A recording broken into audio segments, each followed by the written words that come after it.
Hello everyone!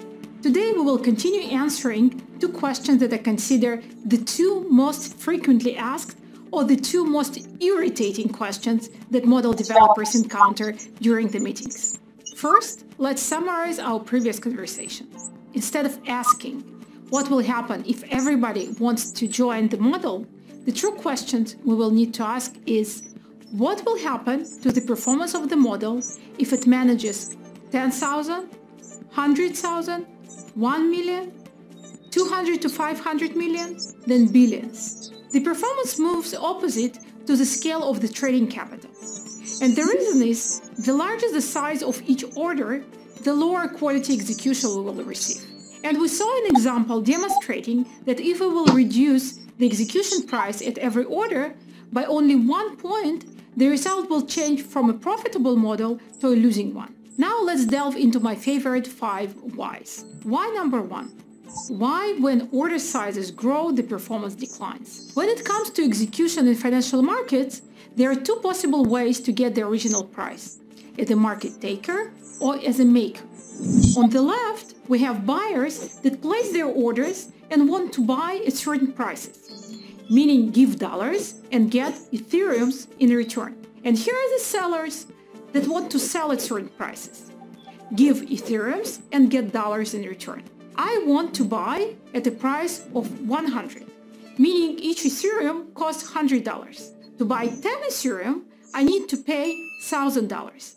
So I give the first seller $1,000. And the seller gives me 10 Ethereums, and then seller continues to wait for someone else to buy the remaining 65 Ethereums from him. But what will happen if I manage not $1,000 fund, but $10,000 fund?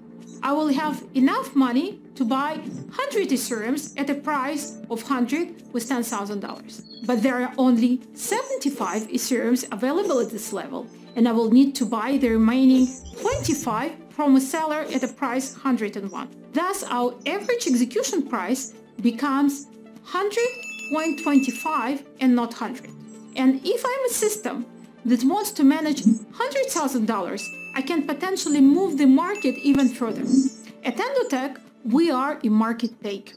We look at the market and see how much it can take without us affecting the price. And we repeat such small orders again and again till full order size is filled. Since our algorithm entries are done when the market is moving sideways prior to the move, and our exits are happening prior to the trend move completion, we can use the smart market taker technique. Why number 2? Why doesn't the entry order improve the execution of the exit order? Well, let's answer this by discussing GameStop. It was a clear case of a large order or large number of small orders moving market prices and resulting in further avalanche of movement because of all stop orders triggered during the climb. Why doesn't Endotech want to play this game? First, we are not interested in manipulating the market. We are strictly here to participate. To manipulate, you need to have either a strong political stand on what is right and what is wrong, or be really hungry for the money. Right now, we are neither. Why number 3? Why do some companies succeed in investing and trading immense amounts? Diversify, diversify, diversify. The answer here in diversification into strategies, into version of the strategies, into series of small orders, time-weighted average price execution, into assets, exchanges, asset classes. Why number 4? Why you are not afraid to reach capacity? We are extremely good with diversifying and scaling up since we are a strong technology company. Plus our view on less is more when it comes to the frequency of the orders does wonders with capacity issues. Why number 5, which is actually what? What is our performance curve?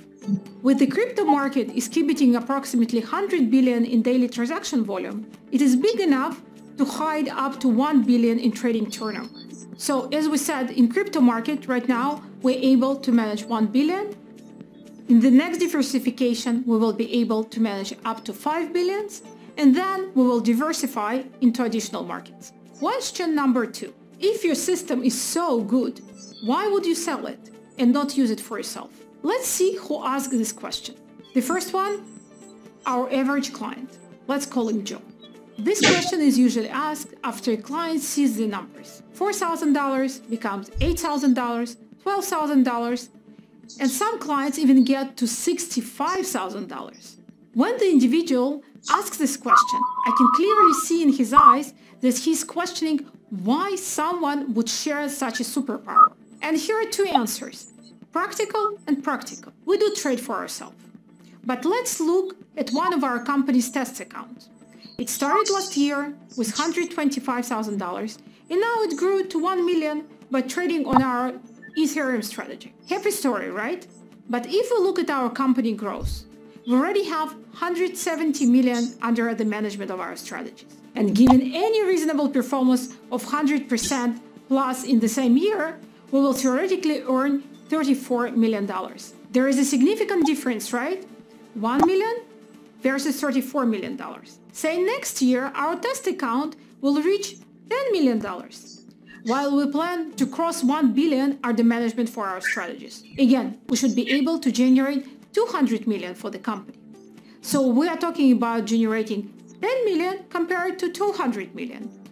Accordingly, by sharing strategies with others, we win and we share the rewards, creating a meaningful relationship between both parties. But this question contains another meaning when it comes from large investors. The question goes as follows. What if we provide you with $1 billion? Why not trade it as a proprietary internal Nostro fund? Our answer is as following. The financial field is full of moral dilemmas. It's almost like a zero-sum game. The question becomes, what side do you serve? And no one seems to be on the side of the little guy when it comes to delivering high return opportunities. And while it's always hard to do the right thing, it's extremely gratifying. It's easier to make money for yourself. It's easier not to be accountable and not to have thousands of eyes monitoring you. It's easier not to hear frustration of clients that would do better and differently, or correspond with clients that have difficulties with long-term investing, whereby even 1 week of negative result is considered a disaster. We learn to see the big picture. In the end, we deliver 2x, 20x for our clients. And yes, there are risks. Yes, there are technological challenges. Yes, there is a learning curve. But most importantly, we feel extremely good that we do it not only for ourselves, but for hundreds of thousands of clients. I would like to thank our clients for being with us on this journey. Bye for now and see you next time.